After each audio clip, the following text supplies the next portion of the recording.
Your unchecked desires might scorch your soul. Zina is not just a sin. It's a path that leads you deeper into darkness, a fire that starts with a glance and then consumes everything in its wake. Every lustful look and every secret indulgence pulls you closer to the flames. So do you choose the garden of shade or the furnace of regret? The Prophet ﷺ says that I saw what was like a large oven or tannoor. It was narrow at the top and wide at the bottom, with fire burning beneath it. Inside of it were men and women who were being tormented by flames rising from beneath them, and they had no clothes to cover them. Whenever the flames reached them, they screamed in agony. And when the Prophet ﷺ asked the angels, "Who are these people?" they said that these are the adulterers, both men and women who are being punished for their zina. Now, this hadith is referring to people who actually commit the act of zina. But it's important to appreciate that for someone who commits a smaller act, there may be a smaller manifestation of this punishment in the barzakh. And it's very easy to find yourself on the slippery slope to zina until you fall into its worst manifestation. There's this clear theme of heat and fire when it comes to zina and chastity. It starts with the heat of desire. And that heat can either be further flamed by the fans of zina, or it can be put out with the coolness of chastity. And the Prophet ﷺ connects chastity with shade and coolness in that famous hadith of the 7 that are shaded by Allah when there is no shade except for His. The Prophet ﷺ also describes a time where holding on to this religion will be like holding on to burning hot coal. And the patience required to not allow your heart to disintegrate as the flame of shahwa and passion overtake it is a real struggle that the ahadith speak to. There is indecency and access to engage in zina all around us. It's just a few taps away now, on our computers, on our phones. And remember that much of the matters of the grave are in regards to the lighter manifestations of major sins. But just like the dust of riba, there's an increasing inevitable share of zina that each of us unfortunately have to encounter. I mean, your ads alone, or your social media platforms, or your billboards, or your magazine covers, or the thumbnails and the videos that come across your screen constantly. It's so easy to let them lead you to where you completely lose yourself in that world. And the Prophet ﷺ said that Allah has fixed the very portion of adultery which a man will indulge in. There would be no escape from it. There's the adultery of the eyes, the adultery of the ears, the adultery of the tongue, the adultery of the hands, and even the adultery of the feet as you walk to a place to fulfill those desires. And it's important to note in this day and age that the zina of every body part is still zina if it's being done in a virtual world, whether by watching indecent videos or engaging in indecent acts with someone virtually. Zina is a lifestyle, it's not just an action. And that's why the Quran describes it as a path. وَلَا تَقْرَبُوا الزِّنَا إِنَّهُ كَانَ فَاحِشَةً وَسَاءَ سَبِيلًا. Do not come near zina, for it is indeed an indecency and a dark path to follow. It's a lifestyle that ends up stripping away the honor and dignity of men and women by burying the soul and elevating the most animalistic parts of us. You'll notice that the Quran mentions the prohibition of zina next to the prohibition of murder in more than one place. Allah Azza wa Jalla says, وَلَا يَقْتُلُونَ النَّفْسَ الَّتِي حَرَّمَ اللَّهُ إِلَّا بِالْحَقِّ وَلَا يَزْنُونَ.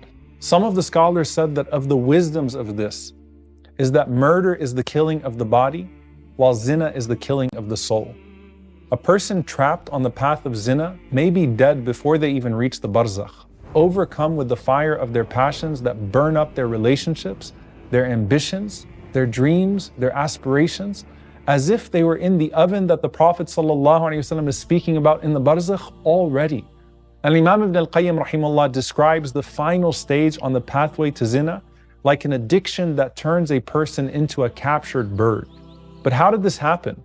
The path to zina starts with a simple glance that can be like a poisoned arrow from the devil, launched right through the eyes into the heart. And that's why the Quran commands us to lower our gaze, both men and women. And Imam Ibn al-Qayyim rahimahullah connects lowering the gaze to increasing light in our hearts, in our faces, and in our bodies. He says this could be the reason why Allah mentions the ayah of nur, light upon light, right after the command of lowering the gaze. Because just as a person avoided the darkness of the path of zina, Allah illuminates their heart, He illuminates their minds, and then they can carry that light with them into the barzakh, and then finally into the day of judgment. Imagine that darkness and the heat of a grave that's turned into an oven. And then imagine the brightness and coolness of a grave that's turned into a garden. This is the difference between zina and chastity. For those trapped in the darkness of this path of zina, there's a light behind you. The more and more you resist and conquer, the brighter that light is going to become. And I really want to speak directly to the issue. These are addictions that are so deep and prevalent, but you need to know that you're not alone. There are other people that are struggling as well. And Allah subhanahu wa ta'ala has not forsaken you or given up on you. When you're willing to get the help that you need to try to get out of this prison, you're actually humbling yourself to Allah subhanahu wa ta'ala and saying that I'd rather lower my head here in shame to try to overcome this addiction than face the heat of it on the other side. Your room can become as dark as your grave, but Allah subhanahu wa ta'ala knows when you're struggling in private. And you have a chance to build a journey from being in a state of disobedience to being in a state of ihsan, which is to start worshiping Allah as if you can see Him. It takes a ton to try to overcome an addiction, but the strengths that you acquire in that process might unlock a level in paradise that would have otherwise been inaccessible to you. And when the Prophet ﷺ mentioned the burning hot coal, he also said that you have the reward of 50 of the companions when you hold on tight. And in this day and age, that burning hot coal seems to be your phone, which gives you instant access to your desires. But if your fear of Allah holds you back instead, it can be an amazing thing. And it's mentioned by Ibn Asakir rahimahullah ta'ala that there was this young man who used to worship in the masjid during the time of Umar ibn al-Khattab radiyallahu ta'ala anhu. And every day as he'd go to the masjid, there was a woman that became infatuated with him. And so she'd invite him on his way to the masjid to come into her home. And he resists day in and day out, and she keeps trying day in and day out. And then one day, he falls for it. So just as he's about to enter into her house, he remembers this ayah. إِنَّ الَّذِينَ اتَّقَوْا إِذَا مَسَّهُمْ طَائِفٌ مِّنَ الشَّيْطَانِ تَذَكَّرُوا فَإِذَا هُمْ مُبْصِرُونَ. Indeed, those who fear Allah, when the shaitan touches them with an impulse, they suddenly remember Allah subhanahu wa ta'ala, and they immediately can see again. And so as he recited this verse, he fell unconscious right in front of her door. And when he regained consciousness, he kept on repeating this verse until he actually passed away. So when the news reached Umar radiallahu ta'ala anhu, he was deeply grieved, and he went to console the father of this young man. Then he went to the grave of that young man to pray on him and make dua for him. And as Umar radiallahu ta'ala anhu went to his grave and stood on top of it, he said, Ya fata, waliman khafa maqama rabbihi jannatan. O young man, for those who fear their Lord will be 2 gardens in paradise. What he unlocked in those moments of fear of Allah in the midst of temptation ended up giving him multiple gardens of Jannah.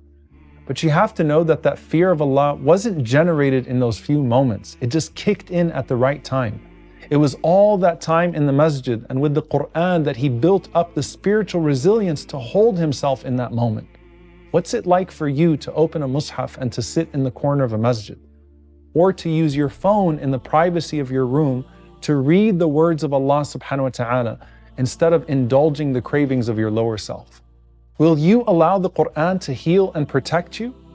Or will your neglect of it lead you further into punishment?